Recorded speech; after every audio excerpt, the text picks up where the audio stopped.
actually have participation on a global level. So there's a lot of people from Canada, from the States, from Europe. So it's nice to have you all here. And I think we've got probably a good start. So I will dive in. Welcome, everybody, to the 6th Annual Canadian Language Advocacy Day. I am Craig Edwards, and I'll be moderating today's panel, Language Access as a Civil Right and Advocacy Across America. I've been absent for the coalition for a couple of years. I was working with the federal government, and there was a bit of a conflict of interest, which I am now among the many people that is free and ready, so I'm glad to be back. The Language Access Coalition of Canada. It's an amazing organization. It was founded in 2021. We'll hear a bit more about what it's done, but what it has done has been pretty amazing, and I'm very proud of the impact that the team has had and of the team itself. Before we get too far in, I want to do some housekeeping. For those that are watching online, simultaneous interpretation in French is available for the duration of the session. If you want to turn it on, please go to the bottom of your screen where it says interpretation, and then you can toggle between the language of the presentation and the desired language for interpretation. We'll spotlight the ASL interpreters, so they remain visible during the entire Zoom session. You may use the chat in English or French. Vous pouvez utiliser le clavardage en anglais ou en français. Second, what we do here with the language access and advocacy truly builds on what's been done on this land for far longer than Europeans have been here. It's worth noting that confederacies of nations, including the Mississauga, Nishnabek, Chippewa, and other First Nations and Inuit people were bridging language divides and building on common cause for centuries before a lost Columbus landed in the Bahamas. We can draw a lot of wisdom and inspiration from how First Nations understand land, people, and relationships as we determine best practices to respect and reflect cultural and linguistic diversity here in Canada and around the world. So I want to acknowledge not only that we are on unceded territory of First Nations, but that these First Nations are critical to the fabric of our countries, both Canada and the US, and essential partners in our evolving and ever improving, hopefully, social project here in North America. So, as I mentioned, this is the 6th anniversary of both the Language Access Coalition and our signature event, Language Advocacy Day. The coalition started with a pretty simple notion. Diversity is our strength. We do better as a society when everyone in our rich cultural and linguistic tapestry can participate in our civil society, being heard and also being included in public conversations. The primary goal of the coalition has been to build a network of language rights advocates, both individuals and organizations, in a shared mission to raise awareness about the presence and importance of languages beyond, in Canada, our two official ones, which are English and French. But as I mentioned, there are lots of Americans in the audience and Europeans today. So language is a thing that can bring us together. And to this end, the coalition has built relationships with politicians and public servants at all levels of government and indeed around the world. If you'd like to learn more about the coalition, or even better, join, membership is free, and the link to sign up will be shared in the chat. Our focus for this year, 2026, is language access as a civil right and advocacy across America. We are living in an increasingly polarized political climate that forces people to pick sides and demand oversimplification. Conversations like the one we're having here today are critical because they create the necessary space for nuance and dialogue. And on the theme of dialogue, the chat is open. Everyone should feel free to share their ideas, connect, network, find ways to get their information across. And then as we get into the chat, share their questions and thoughts as well. So before we get into bringing our panelists on, I want to acknowledge our main sponsor, who has been an incredible partner since day one back in 2021, MCIS Language Solutions. It was their team, their vision, their passion, and their dedication that sparked and made the coalition possible. And I personally want to give shout outs to Lata Sukumar and Eliana Trinastik in particular, because they have been unwavering in their leadership and excellent partners. And it is their work, dedication, and commitment has really brought this to the successes that we've had so far. Speaking of those successes, this webinar, in addition to this webinar, the Day of Language Access has been officially recognized by the cities of Toronto, Hamilton, and Ottawa, Canada's capital, with official proclamations. And that was the result of a lot of good work and advocacy by a number of coalition partners. I'm going to name a few of them, including among those would be Refugee 613 in Ottawa, the Ottawa Newcomer Health Centre, Ottawa Language Access, Abrar Trauma and Mental Health Services, Access Alliance, the Multi Languages Corporation, Glendon College, York University, Hold the on, Local Chris. Immigration Partnerships Network, Moncton University Translation Programs, and others. And just quickly, if people could put themselves on mute for the time being, that would be appreciated. We'll have some chance to have conversation a little bit later. As all of you will know, who's ever worked in any sort of organization or any sort of presentation, these things do not happen without a lot of behind the scenes support by unsung heroes. In this case, in particular, language professionals. So I want to give props to MCS French interpreters, Francese and Eugene, ASL interpreters, Christina and Pamela, and LSQ interpreter, Razvan. So thank you all for making this as accessible as possible and helping us to walk the walk. Now, if you are on social media today, you can share your thoughts and comments using hashtags, which will be put into the chat. They are hashtag LAD26, LAD26, hashtag language rights, and hashtag no language left behind. So if you will put those in the chat so you can see, and if you're on social media, feel free to poke them away. And yeah, let's begin our conversation. So when we were originally talking about and planning the idea of what we want to discuss and landed on language access as civil right, it got me thinking about Bad Bunny. So hear me out on this. If you saw the Bad Bunny halftime show, it was a celebration of diversity and history, and it had culture and it had different people from different walks, and it was really a joyous affair that was applauded by many, but not everybody. It was also slammed as being un-American, despite the fact that some 40 odd million Americans speak Spanish. To me, as I reflected on it, it was kind of a snapshot of where we are in our broader global reality. The world is an increasingly integrated place, and increasingly we're comfortable with diversity. So you might listen to a J-pop or a K-pop song and not need to know what the words are, or listen to Korean drama with subtitles, or a Bollywood film, or Latin songs. So in many ways, we're embracing global language and culture in deep and inspiring ways. But at the same time, we're living through a period of rising nationalism, cost cutting, and the increasing use of technology in services. So it's important to have fiscal responsibility, and tech can be a force for good, but we also have to ask the question, do these things lead to a reduction in human interaction? And particularly where language access is concerned, are we losing and creating a gap where before we were still struggling as it was to bridge the divide between languages? So with all these things happening, what should we make of it? And where do we go from here? To determine that, to discuss that, we have an amazing panel that's going to dig into all the nuances today. And again, please feel free to throw thoughts and questions and comments in the chat. Before we start the conversation, I'm going to introduce each speaker so they can tell you a bit about who they are and the work that they're doing, and then we'll dive into the good stuff. So I'm going to start with Amanda Seawald, Executive Director of the Joint National Committee for Language, our partner organization in the States. Amanda, welcome. Thank you so much, Craig. I'm thrilled to be here, especially because of the way that Language Advocacy Day in Canada evolved. And I was so thrilled to be contacted by all of you in 2021, in 2020, in planning for your first event, which was really modeled based on the type of work that JNCL has been doing for over 40 years. The Joint National Committee for Languages and the International Council for Languages and International Studies is a nonprofit organization that represents language education and language education professionals around the United States. We work to promote and to move language education policy forward at the federal level, as well as support the growth of advocates and advocacy around the country in local and state situations.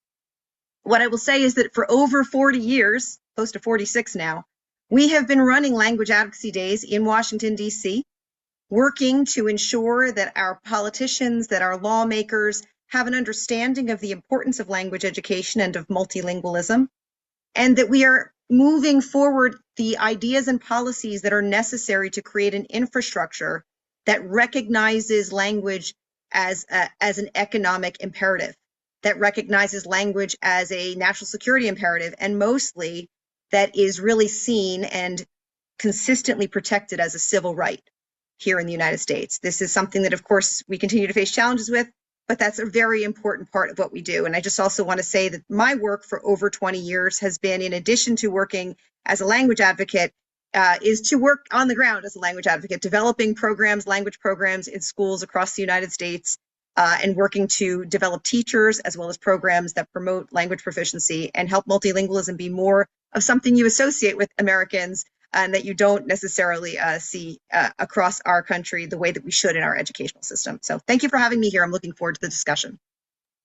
And I cannot emphasize enough, Amanda, that as we started thinking about what's the right way to engage with government, you and your team were a definitive inspiration. So thank you for being an awesome possum and for being with us today. Next up, we have Catherine Allen, who I had the great pleasure meeting recently, is amazing and knowledgeable in all sorts of different sectors. She is the Director of Language Industry Learning and Boost Lingo. Catherine, over to you. Hi, thank you. Thank you so much for having us. It's just really quite an honor, and I really love the cross-border, panel, team of panelists here. It's really a pleasure to be here today. So, in terms of focusing on what is the understanding from policymakers and where are we with, sort of where are we with language access policy, I think I would just want to frame it a little bit from what's happening in the US, and I think it can be helpful for everyone here. In the United States, language access is actually embedded in civil rights law and has been embedded there for many decades, since the 1960s. And over that time, many lawsuits and many sort of regulation build out has, led us to have a robust set of regulations and laws that requires what we call meaningful access. And that what by that means that you basically are given the equivalent access to someone who does not speak the language, the English, right? The main society language in the United States. So we have made huge progress in the last 50, 60 years in the United States and embedding that into many different service areas. And the other key thing to understand about that is if you are an entity that receives any kind of federal funding, even if it's flowing through states and cities and municipalities, if the origin is federal funding, then these laws apply to you. So basically, it applies across the board to almost all healthcare, all education, all legal, all public services. So this has set us up to have a really robust kind of infrastructure and understanding of what language access should look like. And over the years, we have, really clear understanding of what a language access policy should look like. And we've done a lot of really hard work with recipients, like hospitals and education, and depending on where you are, that you're either farther ahead or farther behind. It's much better understood in healthcare, or much less understood in education in the United States. But those laws stand, and I think the important thing that I would say is that despite all of the policy disruption at the top of the United States government right now, where there has been an absolute targeted effort to unwind compliance of those laws, and there has been a significant unwinding of enforcement at the federal level, but none of the laws themselves have been overturned at all. I mean, they're all still standing.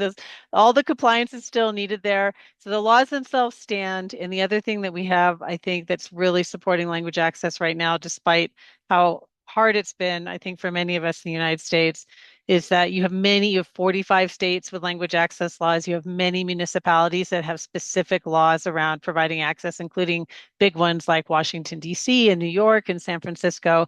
And you also have accreditation bodies, especially in the healthcare space. We have something called the Joint Commission that, almost all hospitals want to receive their accreditation, and they've recently strengthened their language access oversight. So for me, the picture here is that one, I think the United States has a really great model in the way that we managed to embed language access got embedded into our civil rights. And then we've spent the last 50 years figuring out how to make that real. And we have a lot of understanding at the state level. We have some understanding at the federal level. There's a lot of work to do with policymakers, but on the ground, people understand that you need to provide, like you can't communicate with your communities if you don't have this. We know what works. We know what best practices are, and we just don't, our big message right now is don't throw the baby out with the bathwater. We know what works, just keep doing it. And hopefully we'll right the tables, in the next few years with the next administration. So that's what I would start with. Yeah, and thank you for that, Catherine. I'm just Yeah. noticing in the chat there is a comment from Janice. She makes a very important point. North America consists of Canada, the United Yes. States, and Mexico. Yes. And then I would argue that all the Mesoamerican countries are still part of North America, but it is a broad continent with a number of different peoples and languages. Y por alguien que está acá de un parte del mundo que habla español, bienvenidos también. Yeah, and I apologize. You're 100% correct. My brain has been between the Canada and the US for this presentation. Thank you, Janice. You're 100% correct. Absolutely. And on the point that Catherine was making about how is it we can best engage people and the best practices, our last speaker, which I'll introduce now, is Nazanin Azari, the Director of Operations of the Nations Translation Group, who does some amazing work collecting and sharing stories and facilitating conversations on her own part. So, Nazanin. Thank you so much. I am very honored to be here today with everyone.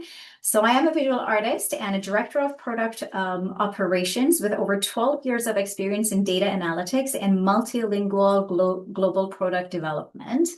I have led international product adaptations with a focus on language accessibility and making sure that this is integrated to both the strategy and design for international product development.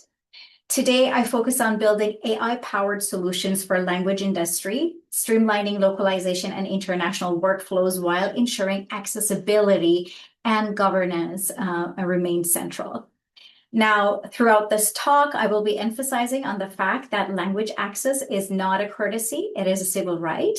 Moreover, language access policy in a binder does not protect anyone. What truly matters is a seamless workflow. Fantastic. And I'm not sure, I think it might be Celine who's managing the online conversation, but if you could just do a little quick chat, hi, who you are, so that people know who you are as well, that'd be appreciated. And I'm trying to figure out how I do direct responses on the chat, and I'm failing at it, but thank you, Sofia, and puedes escribir en español si quieres. The more we have options and the more languages there, the more entertained I am. But we're going to dig into the conversation because there's lots of good meat to cover, and we want to get to as much as we can with the time that we have. So the idea is we're going to have a flowing conversation. We got a couple of key points we want to hit, but above all, it's where does the conversation take us and where are people at? So feel free to do some pokes in the chat, and we'll see what we can include. But for our starting point, we're going to go around our panel. You've all been working in this space for quite a long time in Canadian societies and American societies, and with policymakers in particular. So Catherine kind of touched on this a little bit. I'd like you to go into where we're at as a society, as a political class, as a policymaking class. Do we really deeply understand language needs, benefits, educational access? Just give me your thoughts on where we're at right now. And we'll start with Amanda. Well, thank you very much. Where we are right now is this continuing evolutionary process here in the United States, and specifically I'm talking about language education. Language access is really focused on the United States with regard to the way that it is played out in medical settings and different settings, especially in schools as well. However, right now there are some pressures that are really preventing students from receiving some of the services that they should be in schools. That's a big challenge for us with regard to civil rights. But even broader than that is this understanding that when students feel their language is valued in an educational setting, achievement rises. When students feel that they are seen, achievement rises. And also when language is treated as something essential, we shrink inequities. And I think that that's a very important point here from our perspective at JNCL, and from my perspective as a person working in language education for over 20 years. I feel very strongly that this is what we need to make sure policymakers at the local, state, and federal levels all understand. And in order to achieve that, what we feel is the most essential for where we are now and how we move forward is encouraging advocates to share their stories, to explain what is going on, to really, keep track of everything that's changing, that's being cut or changed as a result of policies and practices, local and federal. And really taking what we know to be, as Catherine said, that underpinning of federal law and seeing how it's translating to funding stability or not. And so where we are now is really teasing all of that out, collecting information, constantly collecting data, both quantitative and qualitative on what's going on, and then training our advocates from across the country to go and speak with their legislators and make sure that their legislators understand using perspectives that meet the needs of those legislators. And I'm glad to talk about that more later, that help them take action that will make an impact. And that's really where we are now, is to protect the funds that exist, to move them forward at a rate that right now is level funding at the federal level, and also to protect programs on local levels that support language education in the United States, which is not a given. I just want to say that despite the civil rights laws in the United States that support and protect people's rights to language access in different settings, language education is not at all a given for any students in the United States, including and especially English language learners who should be getting that as a part of the civil rights guidance, but who are currently, kind of under fire as a result of the policies that are happening, where we see some funding changes taking place that are worrisome. But we believe that all students should have a fundamental right to language education in the United States. And that is the primary and most important way that we can support our multilingual learners as well. Amazing. I think I want to jump to Nazanin after that, because part of what Amanda was saying is the human impact, and it's how do we tell the stories in such a way that it drives the action that we want in the legislatures. And then Catherine can speak to that part afterwards. So Nazanin, you've done a lot of storytelling. What are your take on how do we tell the right stories, collect the right stories that really move the needle on people's perspectives, so we have that drive towards changing legislation, enacting regulations, making sure even what is there gets practiced so that we do have the outcomes that we want? Absolutely. So I think we understand language access conceptually very well, and events like the Language Advocacy Day has done a great job in that perspective. However, we do not understand it operationally. Now, it's very important to know that policymakers think of language access as translation. And the reality is language access is truly an infrastructure. It's not just translation. It affects safety, compliance, risk management, and public trust. When it fails quietly. However, the consequences are going to be very loud. So from an operational standpoint, I see a gap between intent and execution. Many institutions believe they are compliant because they have a language policy, but language access isn't just a PDF file in a binder. It's more, it's a workflow. And what I mean by that, let me give you an example. So based on my experience, I want to use a domestic violence case as an example.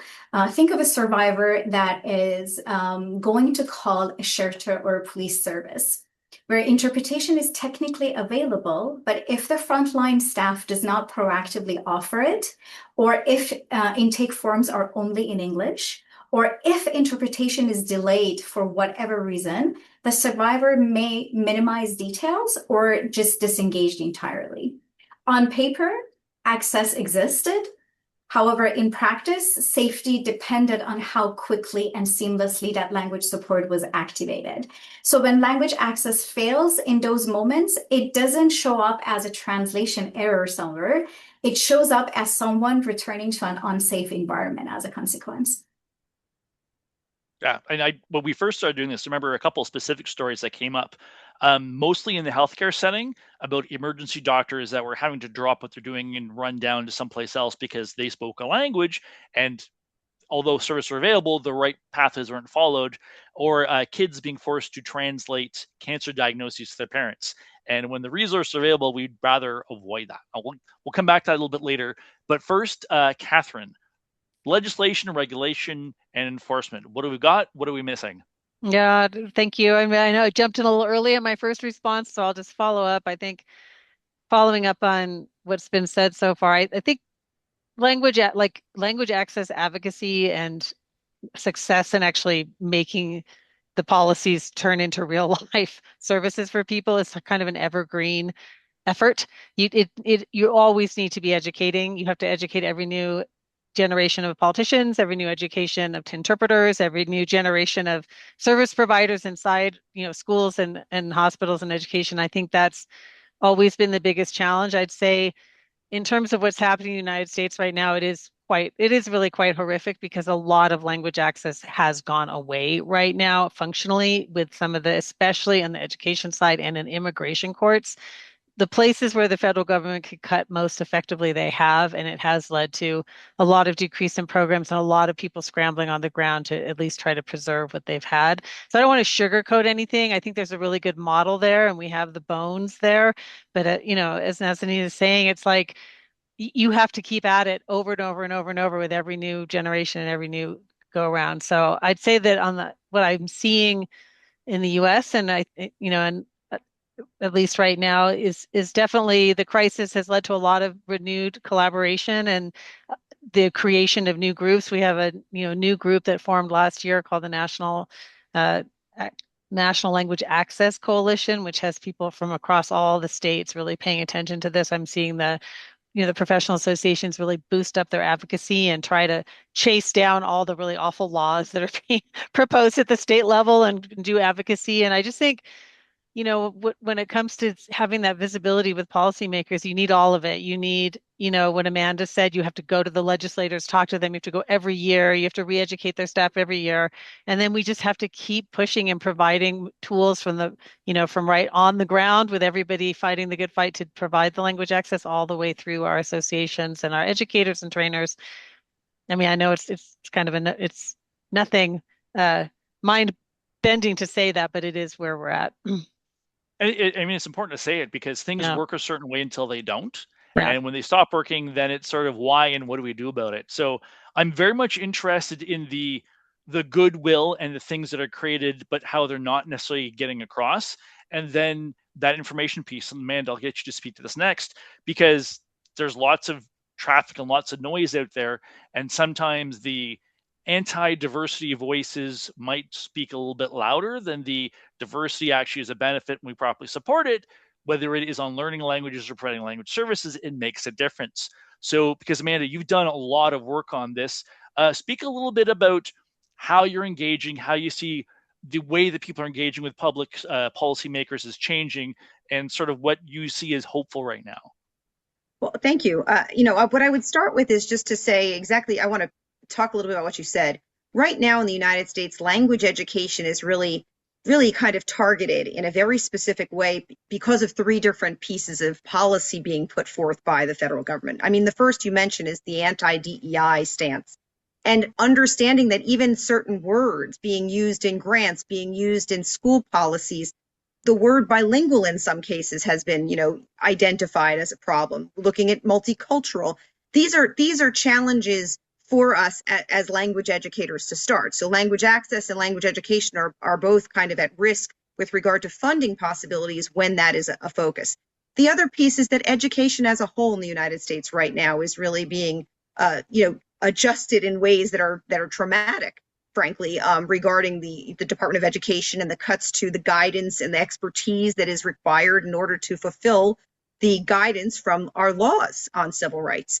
And then, of course, the other piece is the immigration challenges here in the United States with regard to what's going on with Homeland Security and the types of actions being taken that really are making it impossible for language education to be able to stand up in the ways that we'd like to. So we're doing it in a coalition type way that Catherine describes. We know that now more than ever, by joining the conversation with other educational organizations, with other groups, other parts of education, and other parts of community groups as a whole, we have a better chance. Because frankly, despite the fact that language education is so minimally funded in the United States, and it really is very minimally funded, we are very broadly impacted by what's going on right now federally. So this very tiny part of education in the United States is really being impacted terribly. What I think is really important about what we're doing is we are taking the concept of going with coalitions, creating messages, joining on to other messages that others are creating, and really finding ways to have our voice at the table for these conversations so that when there are legal actions taken and when there are things happening in trying to get members of Congress to take action, that we have more people behind us, with us, doing that. JNCL alone, what we have done is we've written many letters. We've been communicating with our caucus chairs. We have an America's Languages Caucus, which is bicameral in the United States Congress and bipartisan. So we are able to contact our 4 leads there and really urge them to support things. We have constant contact with them and with the other members of Congress who are a part of that to move things forward. That's actually how last summer we were able to really get the Title III funds, which were not being released, to get released to the schools. And those are the funds that support English language learners in our schools, which were being withheld. So what we're doing is encouraging and building state groups of advocates, looking at what's happening in each state, helping them to grow the pieces of information and the way that they can share that information with their legislators locally and federally, helping to take the best practices in those states, the best things that we see, the innovative things happening in higher ed and K through 12, and amplifying that and helping people to learn from each other. And that's really what we like to be, that central part of a network that allows us to both grow our reach, but also really educate everyone on how they can make an impact and speak to legislators. And as I said, speak the language that they need to hear. And that sometimes is a challenge for those of us who, as language educators and multilingual people, really know how language and language education are fundamental to identity and to who we are culturally and personally. And we know that in order to get people to listen to us, and this is the key to advocacy, you have to speak in terms that they hear you in. And that, for example, is national economic and international economic policy. That is national security. That is, looking at the ways that we can move our economy forward, our security forward. And that's what we encourage our advocates to do. Which is great. I mean, I think about some of the conversations that are happening online about the invasion of Europe and how Europe needs to tighten its borders. And quite frankly, that's what the Greeks said about the Italians said about the Celts. So this is not a new story.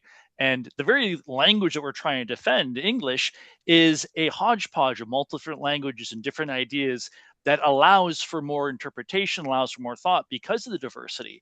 And this is an American stat. There's something like 15% of Nobel Prize winners from the States are immigrants. So that diversity of thought and that diversity of conversation is critical.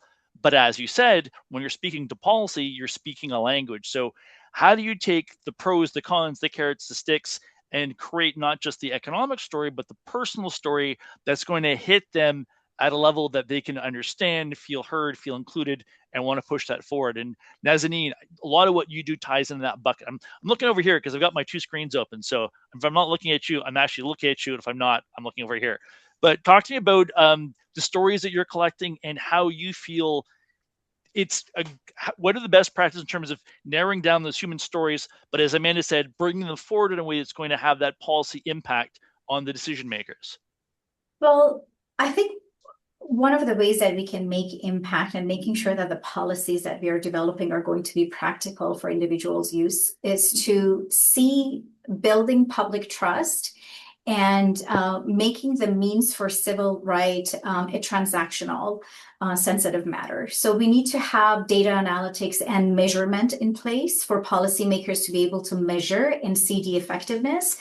Because in practical sense, we see that policymakers often assume that if a service exists, people are going to use it. However, access without awareness is just symbolic and it doesn't land anywhere. So as an example, in healthcare, I've seen interpretation services available, but frontline staffs may not proactively offer them. Therefore, patients don't know what to ask for, and they might rely on their family members or family members to interpret for them instead of using the services that are readily available for them. In schools, I see language programs that exist, but newcomer parents are not informed about these programs in their own languages or about the effectiveness of why these programs matters. Therefore, I've seen very low participation rates. And in crisis situations, like what we saw with the coronavirus, if communication does not build trust with institutions, and if individuals do not receive the information in a timely manner, what they do is that they turn into informal networks and the trust is broken at that sense. So the gap isn't just funding or isn't just having policies in place. The gap is in outreach, in training and building trust with individuals. And I feel like policymakers need to have data analytics in order to be able to study and review the effectiveness of policies and how they're actually building outreach material to build awareness around them. Yeah, and to me, that's a fascinating area to dig into, which we'll do presently, because there's sort of the two pieces of if we build it, they will come. And as government, our job is to build, and people are supposed to find it. And it's less because you don't want to run government like a business, but that sales piece of how might we present, how might we create space and awareness of services is not always considered. And then speaking about education, if you're a teacher, you got X number of subjects, you got 30 students and parents. How is it that you can kind of find the right way to incorporate this access in what you're doing? So what is the challenge that are faced by the service providers in finding the right ways to integrate this? And then the pro and the con. I'm fascinated by the use of AI and some new tech tools, which could serve to create further access and reach people where they are. But if it's not understood, and if we haven't, as Nazanin said, done that research about where people are, what tools work for them, we might end up furthering that divide between people. So whoever wants to speak first, go ahead. But thoughts on how technology can help us to create avenues of engagement, but how it might not, and what's the best way to sort of figure out how do we do this better going forward? I can dive in there. I'd kind of like to segue off the last points as well, and say I think one of the best ways, and this folds into the AI, is every one of these social service, educational, legal, healthcare institutions have core missions, and those missions are to provide a core service and to do so successfully. And so one of the ways that you can always talk about and advocate for language access and language education, depending on what, where you are, is that in order to actually do your core mission, you have to provide these services. This has to be part of what you're doing, just the same way as a hospital has to have infection risk protocols in place, right? Even though that may not be a direct treatment. So I think it's one of the core ways to constantly be educating and getting buy-in to the idea that that these services are needed. It's not just like a nice thing to do. It's not just a favor, or, it's actually, if you want to be successful in what you're supposed to be doing, this has to be part of it. And I think that's one of the ways that we can start to approach AI, because there's all the buzz, all the hype, hey, this is just the same as a human. It can just waltz right in and replace. Hey, it's so much cheaper. It's quicker, it's easier, and it's not, right? It's like it's a new technology, it's a disruptive and transformational technology. So you want to bring it in just the way you would bring in any kind of new sort of service, or tool or technology or track, right? It's like we know like where you want to come in and pilot it and say, okay, the legislation and laws around this are going to lag far behind adoption. So we have to regulate ourselves. We have to put together needs assessment for our individual service settings and decide where would this fit. And then we need to pilot it, be cautious and find out what happens and see what kind of organizational resources it actually requires, how expensive it might actually be, well beyond the contract of, saying, hey, we get so much per minute, of 10 languages or 30 languages. So I just think that AI is going to transform everything, I think, in the same way that mobile technology did, and we are all going to live through that. But that doesn't mean we don't already know how to do this. We do, right? Like we know how to we brought in remote technology, we've brought in virtual realities. Our services are the same, our service requirements are the same. And so don't lose sight of that would be my just core recommendation, is like pause, breathe, do the needs assessments, do the piloting, and figure out where these tools are safe and helpful and can expand access, and where they just don't belong.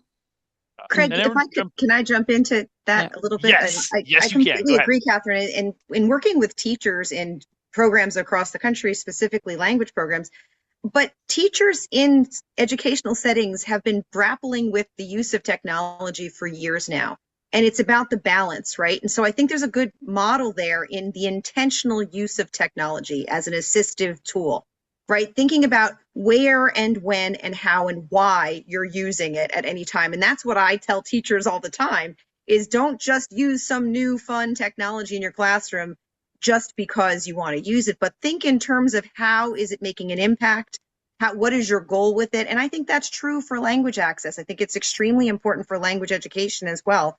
I think it's important to remember that language, specifically, when we think about communication, anything that is not human dehumanizes the concept of communication. And that's really important here. And so we need to think about it in terms of assisting, not replacing that human civil connection, which is what, civil refers to people really, and not platforms so much.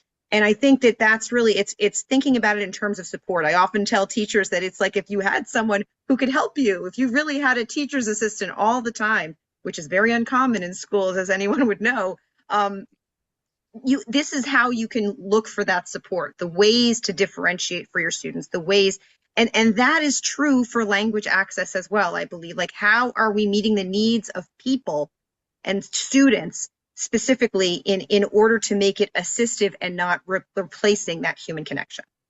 Yeah, I'm just going to take a quick pause because I'm looking and there's various conversations in the chat, including hellos in different languages. I'm going to say Yupaichani. And if anyone has other hellos or good days from any language, throw it in. It's fun. And then there's a question, which I think ties in what Amanda's saying about is language interpretation in medical settings equally accessible in large as well as small cities? So this, to me, steps back a little bit into the train-the-trainer model. So I'm working in government in lots of public sector, private sector places. We can do DI training. We can do DI workshops. There's all these sorts of things, but it's not about the culture. It's about what's the one-off, check the box, get it done. And I think that's a critical piece is we're focusing on the technology and the implementation mechanisms, but that deep seed of understanding of why is still not there. So if you could speak to that in your experiences, particularly, I guess, Amanda, you've worked with policy folk, and Nazanin, I know you've engaged a lot of people.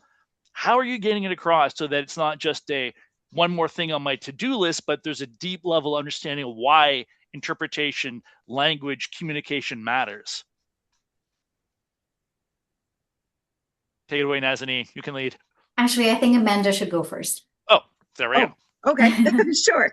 Well, I guess what I would say about that is, in thinking about how we communicate with legislators and take the concepts that we need them to take and understand and turn into what we hope will become policy, or their perspectives on policy, we have to meet them where they are. So what I always recommend to our advocates is to understand, do your recon, do some really good understanding of the background of the person you're meeting with. What are their understandings? What committees do they serve on? How are they focused? The area they serve, what are the challenges faced there? And then make that connection. So for example, if it's an agricultural community that is represented by a legislator, then the way that we need to approach this is what's happening on the farms in your community that require communication that cannot be achieved in a way that is machine-based. What are the human connections necessary to make things work exactly the way your farmers need to work, for example? With regard to national security, we talk a lot about, it's not about what they're saying through it, in some cases through a translator, it's also what are some of the other interpersonal conversations happening as well on the sides. So it's a combination of the assistive technology, the importance of interpretation and translation that is culturally connected, but also, I would say, understanding how to articulate that to your legislators using what is actually happening in the spaces they represented, to the people they represent, to the businesses that are a part of their structure. And that's really where the advocate education comes in. And I think that's what plays a role in helping to people to understand, well, why? Because we always get the question, well, we have AI. Why do we need interpreters? Why do we need language education anymore? And we have to be able to show the difference and the impact of having that interpersonal connection and the understanding and how that makes a difference in different economic, national security, and social contexts. Yeah, and I think there's a comment in the questions as going through them about the percentage of language communication that is words versus tone of voice and gestures and all these other sorts of things that AI is not there yet, not by a long shot. So, Nazanin, back over to you. Do you have any good stories about why this makes a difference, or something that, particularly because we're looking at an international audience, they might be looking for examples they can bring back as they do their own advocacy? What are some good key stories that help to really get this across? Well, I want to take a few steps back and go back to the idea of measuring accountability. And I think one of the best use cases of using technology is actually the ability to be able to extract and use data from it. So when it comes to building KPIs and being able to measure accountability for language access, tracking how often it's usually used, how long it takes to get connected, whether the outcome improves. It's very important, and AI tools and use of technology enables us to be able to get that data, and what gets measured is usually protected.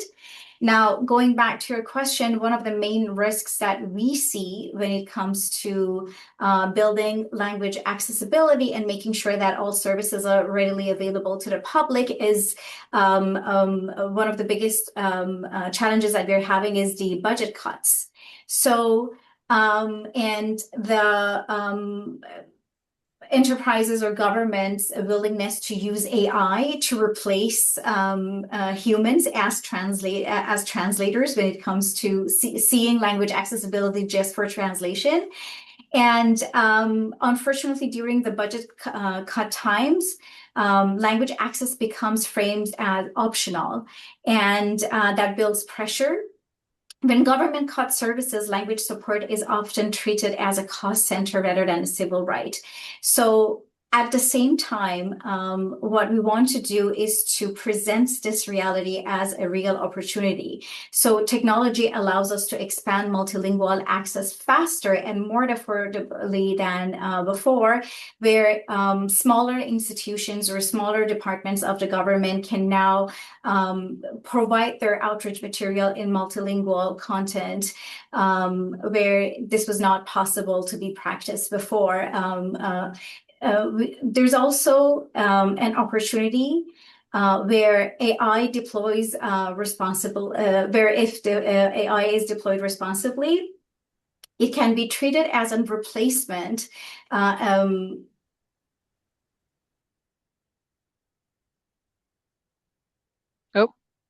I think she had us right. She's like going to give the final I thing. know, We're right at the last excited. thing. Damn.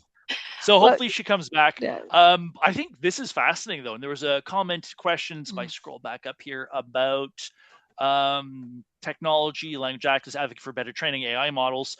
So what Nazanin was getting into was not just technology as a tool to provide services, but technology as a way to collect the data and the stories to share. Right. So Right. that's something is some. How do we? What are we doing that works well there, and what exists that we could do a better job with? I can answer a little bit. I wanted to just kind of also say Yeah. around that core question of how can we have effective, input, at a train the trainer or at that level. And I've been a part of a lot of advocacy campaigns in the US, including helping to not overturn, but provide a fix-it bill for the famous AB5 bill in California, which basically told interpreters and translators that they can't work as freelancers. But I've been on the back end of a lot of that. And one thing I definitely see, just for anyone getting involved in that kind of advocacy work, is like you have to understand the sausage making in your setting, in your district, and you have to be strategic and political. You have to find those key allies who are going to take your message forward inside their system. And the more that you can get stories from on the ground from their district, they're the ones that are going that's what they pay attention to. That's what they really pay attention to. So I just feel like there's a lot of known ways that we can do that. I'm sure it varies a lot across country and across, district and representation, but there are some sort of tried and true ways where you can do that kind of grassroots organizing.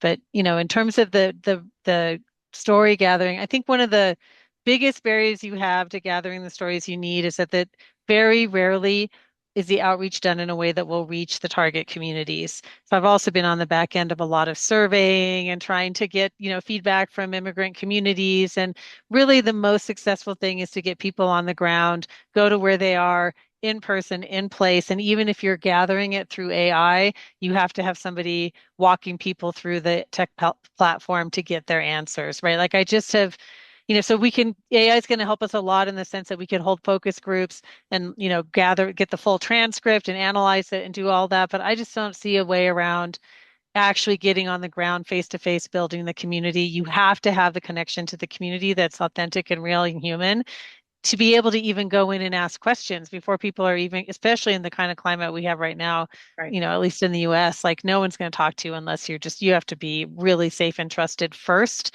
before they're going to spill their stories. People aren't going to spill their stories without that trust.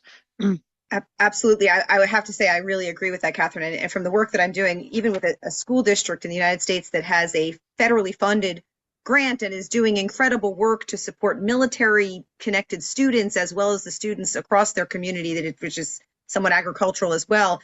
And I look at some of the way that they have to adjust what they're doing and the words they're using and the things they're using to encourage people to stay engaged, to find ways to make people feel safe in the engagement, in language settings in particular, but in educational settings more broadly. And I think what Nazanin said earlier regarding the importance of trust is a linguistic concept. I think that language is a source of trust. Common language is a source of trust and a connection to what I believe is the ability to achieve that trust is real human language connection. So I think that looking for ways to couch things, as Catherine said, where you are able to have face-to-face conversations with people that do not require them to put information in a space where they feel uncomfortable is essential right now, especially in the United States. Yeah, I want to take that back a step because I think, yes, the people should have trust and build those conversations. The other side of that, though, is that comfort with not necessarily understanding. So, and because I'm a polyglot, I speak a number of languages, I'm used to being in situations where I don't know what someone's saying, but it's that patience, it's that willingness to learn, it's the willingness to make mistakes as you are learning to bridge that gap. And I feel where we're at as a society is kind of, we're stepping back from that comfort zone. We're not willing to lean in and take the risk of trusting the other person does want to communicate with authenticity and that we can find a way. It's more, we're into messaging wars. Yeah. So this kind of ties into the end of the chat, and then I'd like to maybe open up a little bit early because it is what are best practice people can take forward, and there's a lot of stuff coming up. On that side, particularly from you, Mannix, you've had direct experience.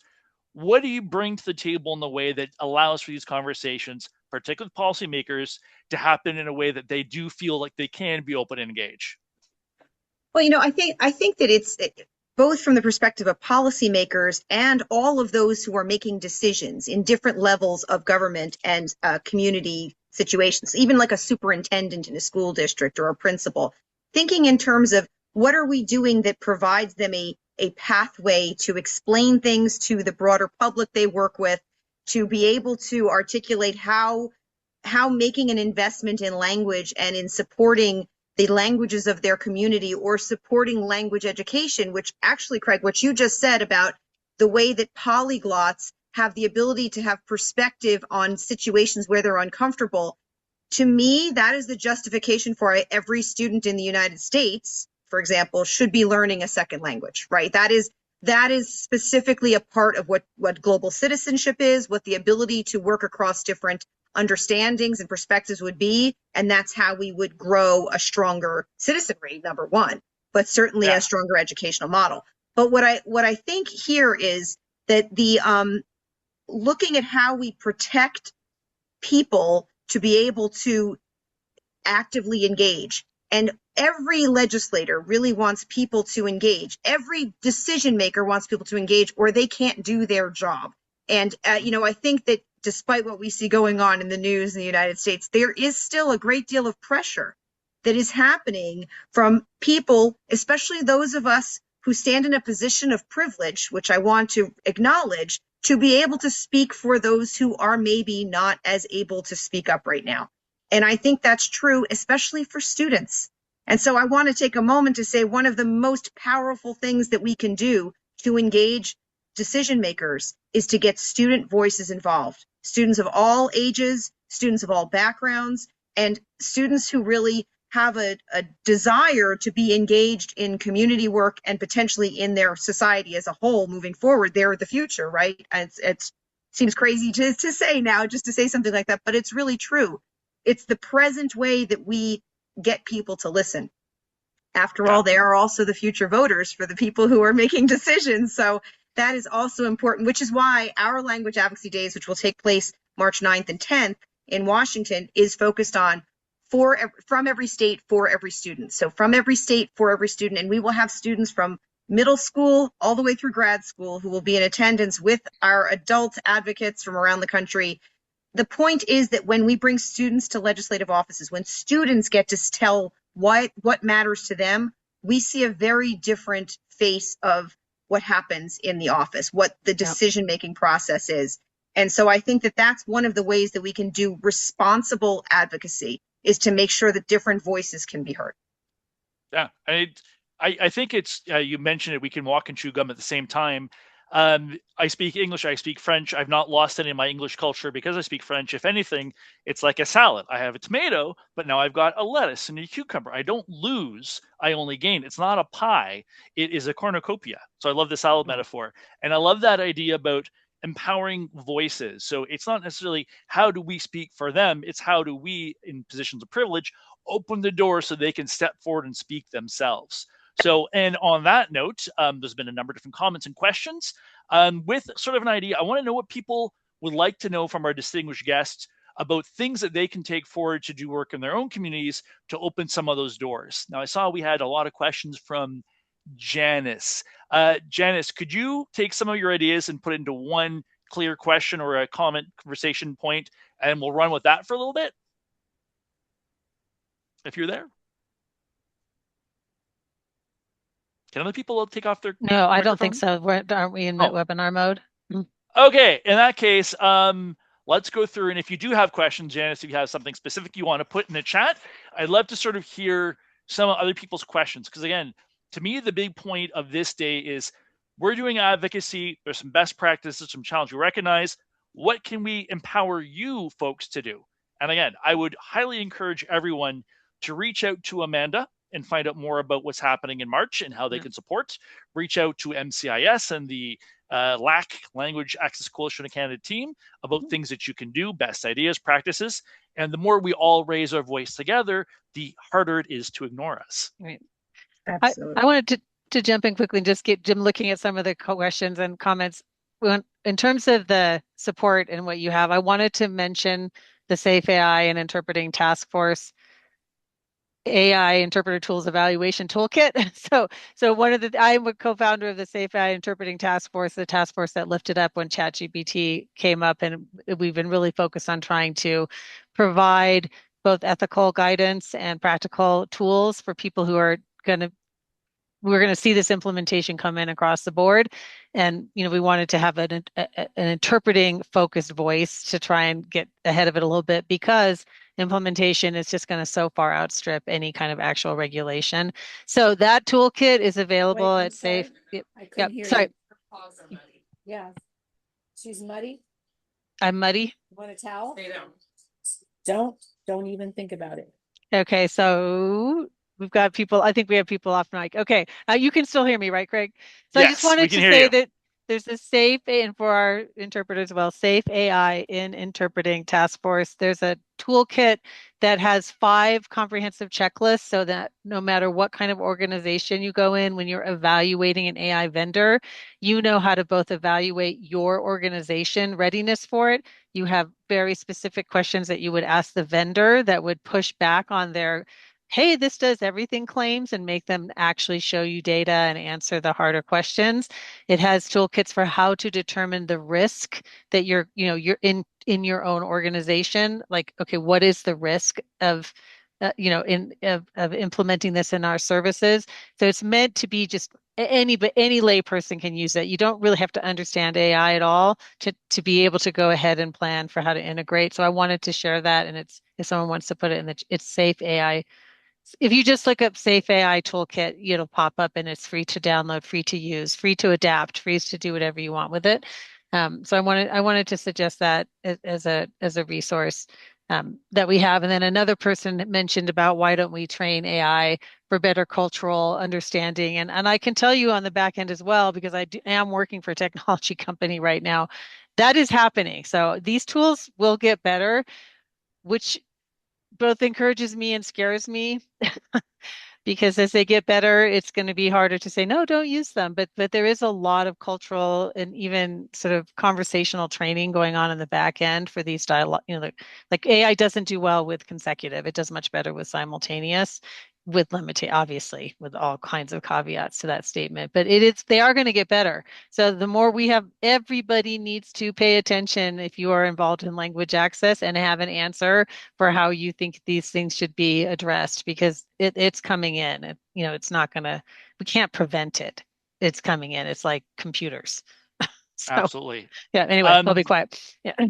We've got a video we need to get to, so I want to see if we can get a bit more before we go in. One thing I do want to say, though, is we're talking about resources. If there is a specific resource you've heard that you like, maybe put like a capital R and then a dash in chat and put it in. And what we could do is try to collect that and share that out or put it on the LAC website so people can find it, because we want to make sure you get all the bits and pieces. Amanda, I Yeah, can see you got and something to Craig, say. now I was just going to say, if we're talking about resources, I do want to share that we have some really important advocacy resources that we've got up on our site.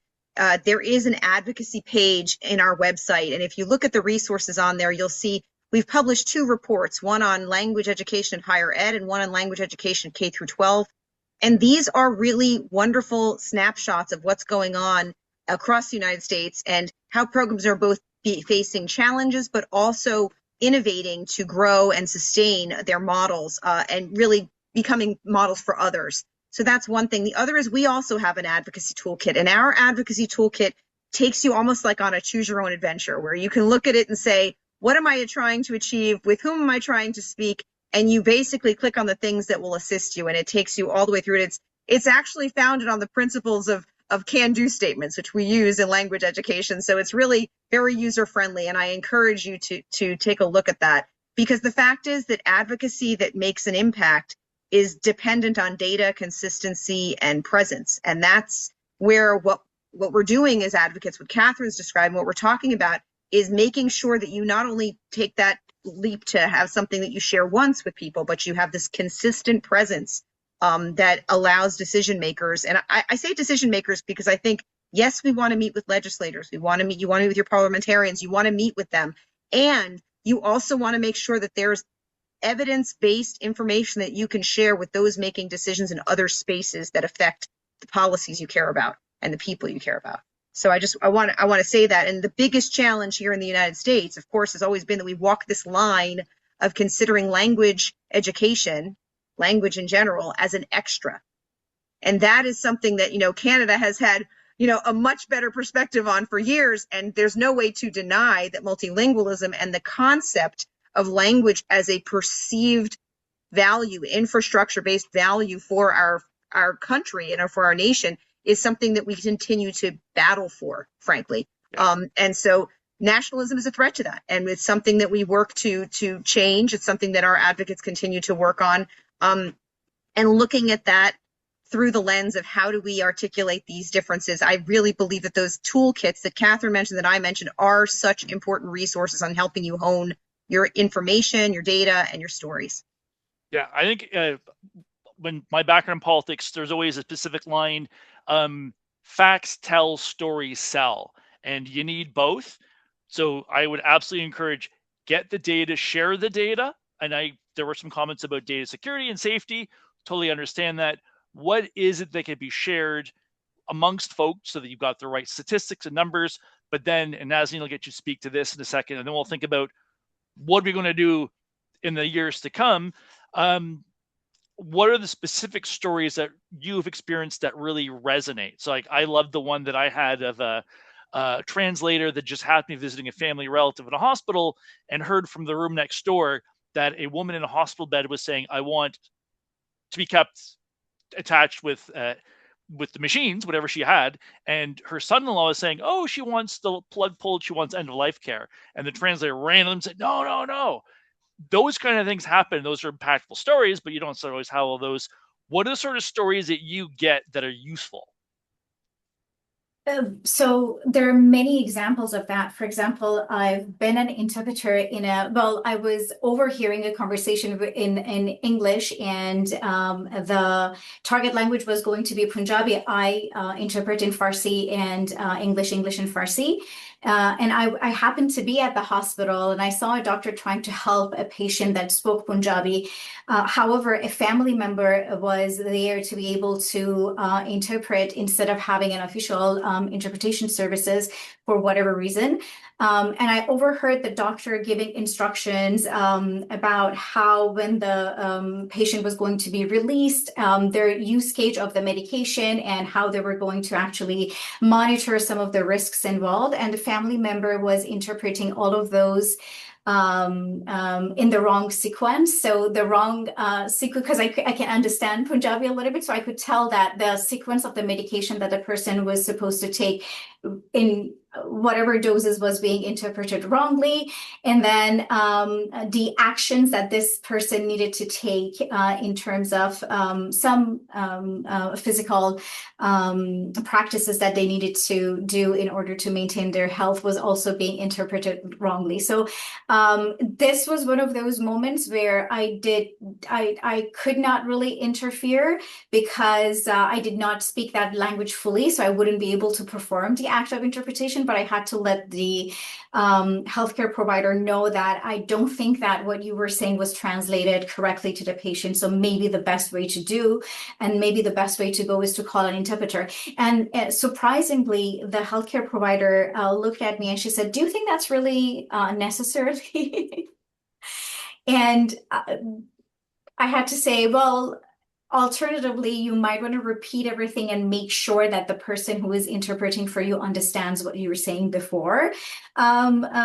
You just move on to the other person. But yes, I think it's very necessarily where we have someone that specifically speaks that language, understands the nuances and the context of how meaning needs to get across, and is trained in medical terminology, because a lot of these medications that you are using by name have very similar naming conventions, but they have very different ingredients. And I know it because I'm trained as a medical interpreter, but someone who is just a relative or who is just a teenager for that matter, somebody's child would not be able to interpret that accurately.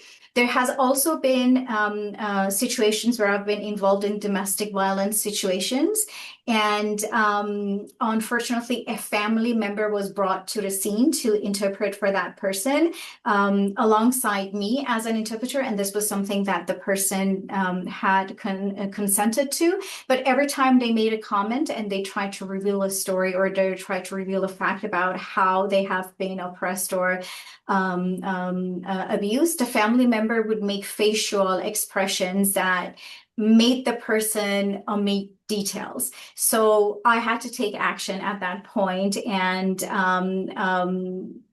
say the same thing in Farsi and ask the police officer to make sure whether or not she's okay with that family member being present with them at that point, where she removed her consent. And she understood that, okay, when I have an interpreter, I can trust them. I don't need to have a family member here with me. This person is actually going to interpret everything meaningfully. They are trained to disassociate themselves from the situation. They're not going to omit, or they're not going to add anything into the conversation, and they're not going to bring any emotional reaction into what I'm trying to say. All they do is that they echo my voice, and they just make sure that I'm heard the same way, with the same emotions being portrayed in just a different language. So we removed the family member from the conversation, and a lot of details were revealed at that point. Yeah, I think it's an important point to raise. Most people, okay, I get it. There might need interpreter, there might be some language, or you know what, they should learn English, they should learn French. It's that nuance that's so important. So you can be very fluent in English and have lived here all your life and still not understand medical jargon or legal jargon. And so it's that translation interpretation piece that's not just basic language, but the nuance. And then that other piece of the whole point of interpreter is that they have that insight and they're almost that medical practitioner, that they are separate and they are able to play a role that is not reflecting personal bias, but just being the voice of that person. So with a few minutes left, with that in mind, with the reality that we're facing, which is a big critical one, Catherine tapped into that. What do we need to be doing? What should we be doing? What should we be aware of in the next 5-10 years to make sure that we're not losing ground, as well as finding ways to move the ground forward in terms of that recognition of interpretation as not a nice to have, but a necessary? Whoever wants to go first. Catherine Smiley, I'm going to poke her. So much comes to mind. I think for me, there's maybe three things. One would be don't lose what we've already gained. And that's really true right now, especially. I mean, I think it's true in many places around the world, where we've got sort of these waves of fear and anti-DEI, for lack of a better way to say it. I just think we have across the world gained so much knowledge about how to do things and how to be successful. And, so that would be one piece.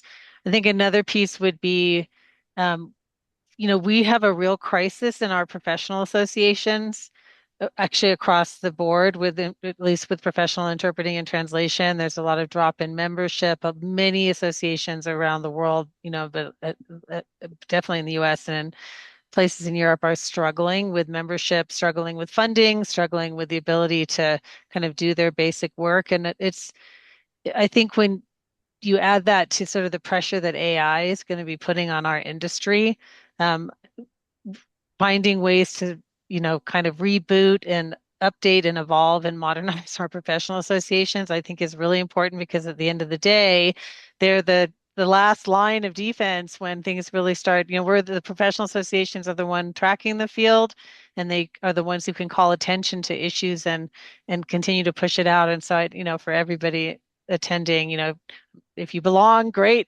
get on. But I think it goes much broader than that. I think I would really be a call to action to me for cross international collaboration with professional associations to see what we can do to, strengthen ourselves, because I think it's a flashing red light for me, and especially at the industry level, because of the pressure that AI is going to bring in to replace interpreting altogether, right? So it's also a flashing red light for our training programs, and we're going to lose a lot of training programs in the U.S. It's very weak. It was a weak infrastructure to begin with, and it's there's a lot of things are kind of in a really topply,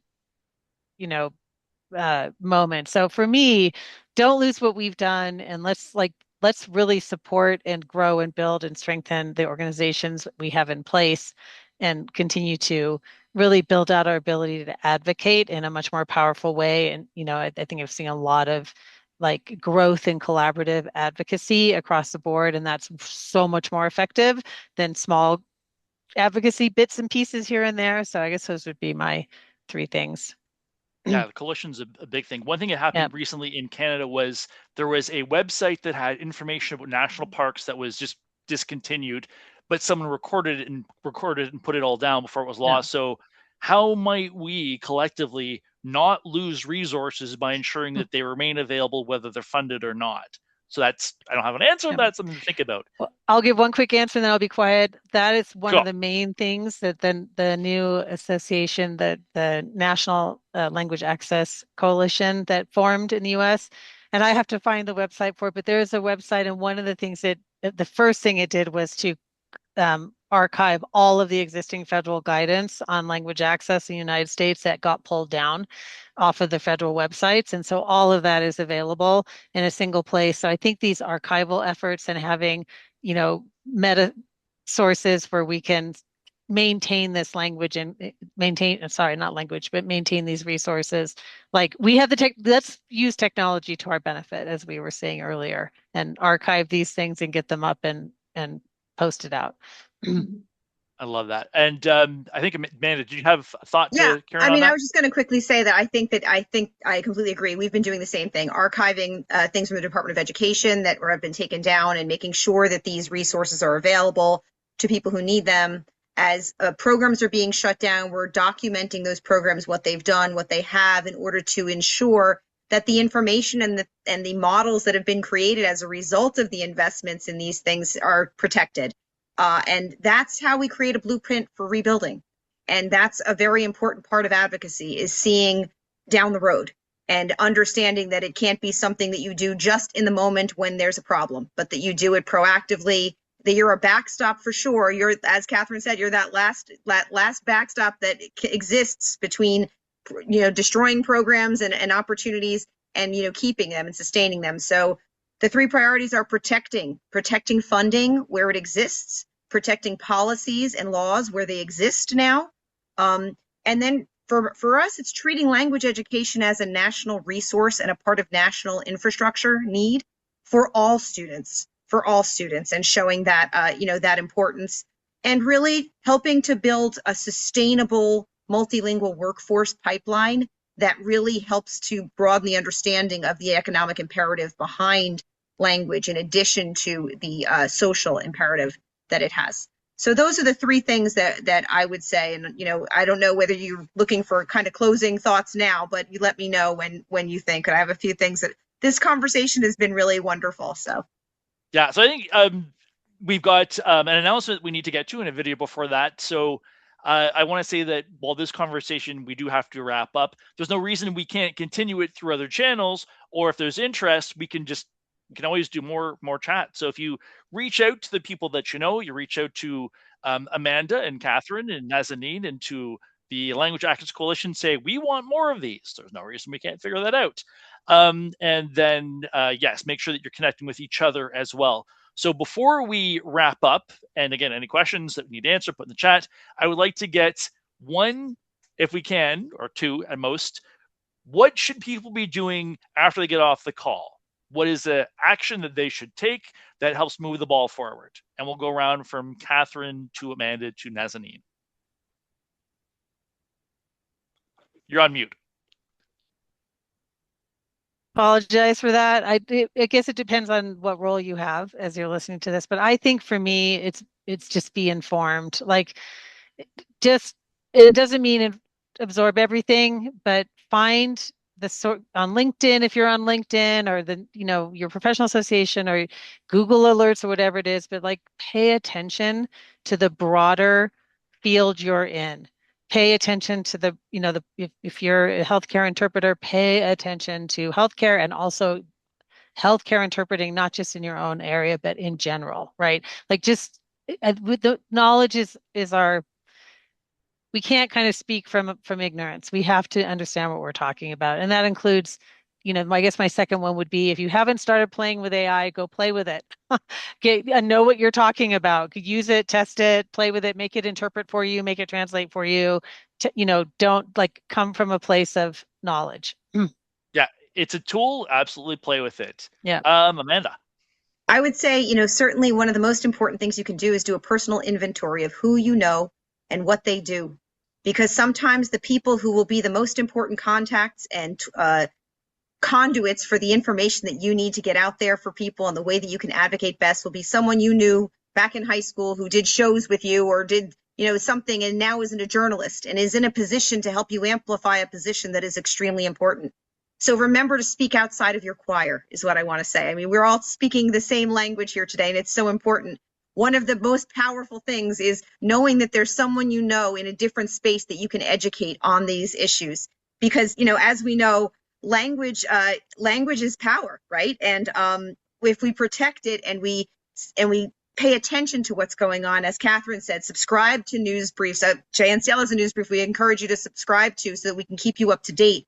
And encourage those people in the different spheres of influence you have to understand the position of the importance of language access and language education and multilingualism, and look at it that way, and look at how language helps people be seen and is not an extra. And I think that makes a huge difference, is get to know who you know. So listen to other voices and raise yours to as many channels as you can. Mm-hmm. All right. I like that. Nazanin. Yes, and I wanted to add that we are living in an era where AI is the center of everything, but I feel like us as humans are the next best thing because we have AI. So AI is not the next best thing. And I'd really like to encourage everyone to try and see how AI can enhance their understanding of the realities of what they're trying to do on a daily basis. Um, Now, going back to language advocacy, implementation matters as much as policy. So if you are in the industry and if you are working in an institution, I like to encourage you to walk through one of your own processes as if you don't speak the dominant language. Test it, try to book an appointment, try to enroll into a service, try to file a complaint, and see if there are any gaps in how you are embedding language access to your workflows. If you're in the industry and you're building tools and you're using AI to be able to have automated workflows, I'd like to ask you to see if there is a clear accountability for the end result services, and especially when it comes to language accessibility. And then if there is a human oversight, then what are some of the high stakes in context, and what are some of the information that you might be harmfully not gathering from your users or from your endpoint consumers as an oversight of not having a human in the loop. I love it. Get informed, get engaged, reach across the board, make a difference. So I want to thank all of our panelists, Amanda, Nazanin, and Catherine. You've been amazing. I want to thank the audience because there's been so much good information and ideas and insights. It's a powerful community, and I hope that we all stay engaged after this chat and do things going forward.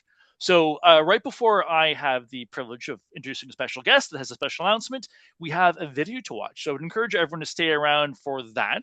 So about a minute for the video, and then a little chat afterwards, and hope to see you all again soon. So on that, cue video. Clear communication should never be a barrier. When language isn't accessible, opportunities and rights are at risk. MCIS is a Canadian nonprofit social enterprise powering clear, professional, and inclusive communication. Supporting communities, improving access, and empowering communication across sectors. Clear communication, real impact. Professional language services, delivering communication in more than 300 languages. We uphold the human right to be informed, heard, and understood.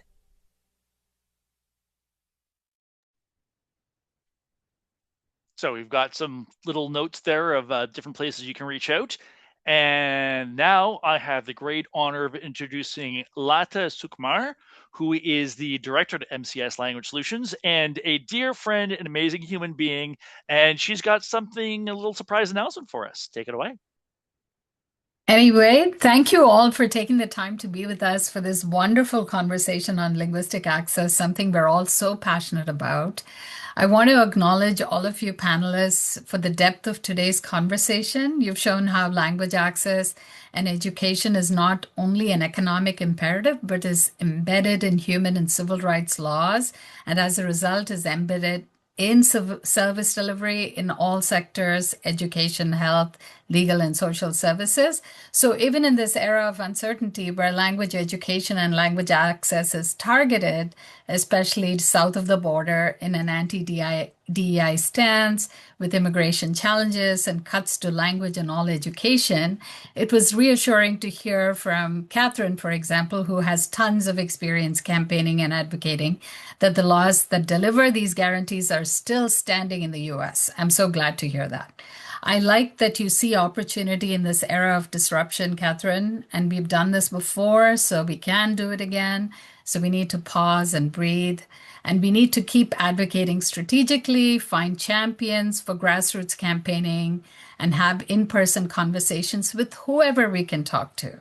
I was very interested to hear about Amanda's work on advocacy for language education to strengthen multilingual communities. Kudos to you for the coalition building work that you are doing, amplifying best practices, growing your reach, educating everyone who can advocate, learning to communicate with politicians, etc. And you, as well as Catherine, gave us excellent tips on making the case for language access with real life examples of what's happening in their sphere and the importance of the human. Nazanin's thoughts on now operationalizing language access as necessary to ensure safety, public trust, and equity in lived experience, the importance of data and other empirical information to convince policymakers, excellent ideas of measuring accountability with KPIs. This may mean incorporating AI into product workflow to ensure seamless delivery in low-stakes situations and for measurement. So this was a great conversation. Thank you for all of you for so generously giving of your time and sharing your resources, including the Safe AI kit that you, Catherine, have worked on.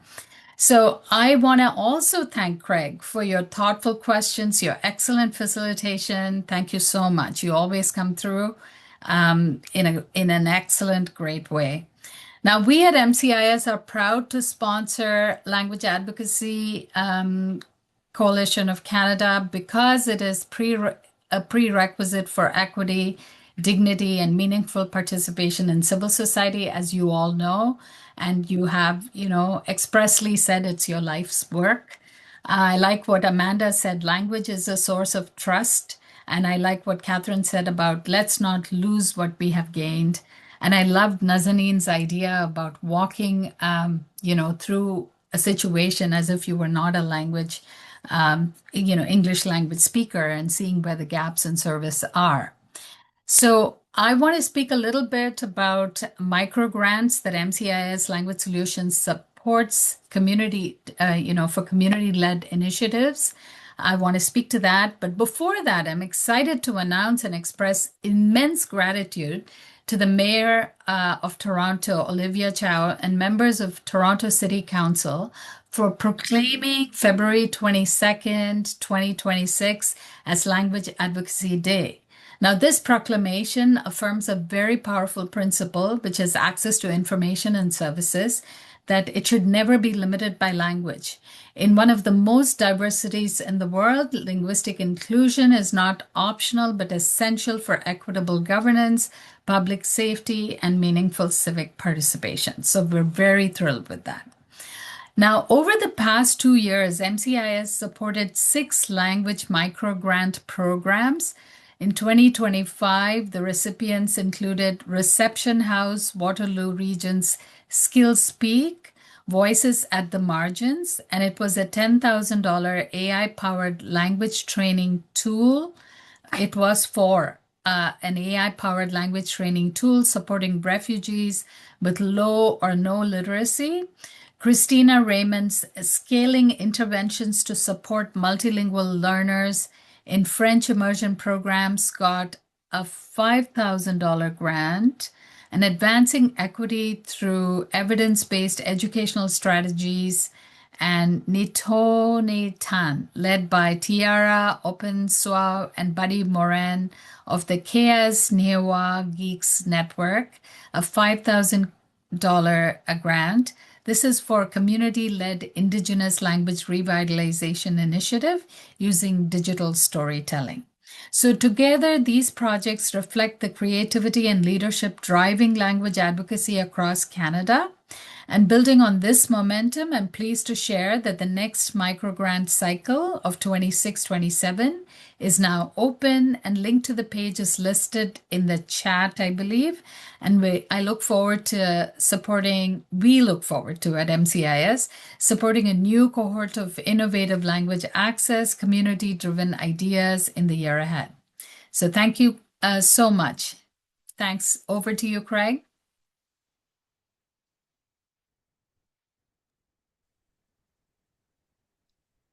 Let's see if I'm back in here. So You I hear are. my voice. I don't see my face, but here I am. I think that's the end of our program. Do we have time for anything else? So I think we wanted to thank people. We want to express our gratitude to Yaz, Selena, the event team. Yaz, Selena, Amir, Amal, Nicole, Ronnie, Sylvie, and Nikki. And our French interpreters, Francis and Eugene, and ASL interpreters, Christina and Pamela, and LSQ interpreter, Razwan.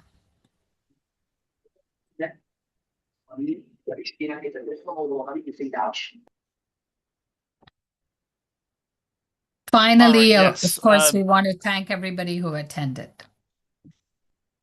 Yeah, sorry, I had a wrong screen up. I had two different scripts. So let's see here. We thanked Yaslin, our panelists, sponsoring the event. MCS did a wonderful job. I personally want to also add, just it's been so fantastic to have such diversity from across the globe. And it's not just the thanks for what you have done, but the thanks for all the things we're going to do together, which is going to be hopefully a number of great things.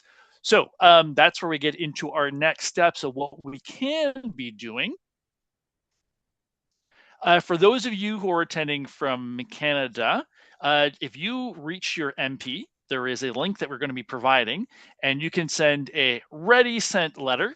You can cut, paste that, put an email, link it into a tweet or some other message, and start getting the word across, particularly as we're at a point where our parliament is finding new steps and figuring out new things. Now is the best time possible to raise our voice, get those little messages in, and make sure that all of our representatives know that equity starts with understanding. And if you want to keep in touch with the different activities of the coalition and what we're up to, we have a newsletter, and the links for that are also going into the chat.